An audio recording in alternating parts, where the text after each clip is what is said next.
Днес ще готвим спанак с елда, нахут, кимион. Ще ни трябва едно лукче, морков и 3 скелитки чесън. Трябва да ги нарежем първо. Спанака сме го накиснали в вода и сода бикарбонат да паднат мъсотийките от него.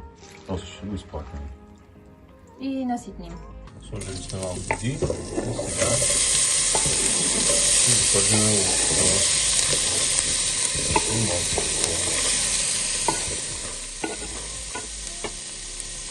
Слагаме кимион и черен кимион и отделно може да добавим и семлян за още по-наситен вкус.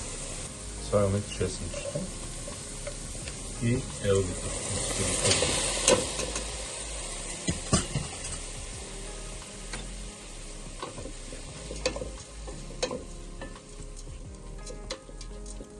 Слагаме едно черпаче от гъвения бульон. Слагаме и спанака. Нарязваме.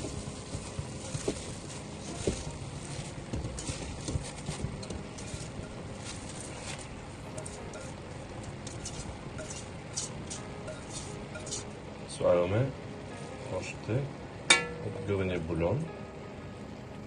В него са варени, масловки и рижики.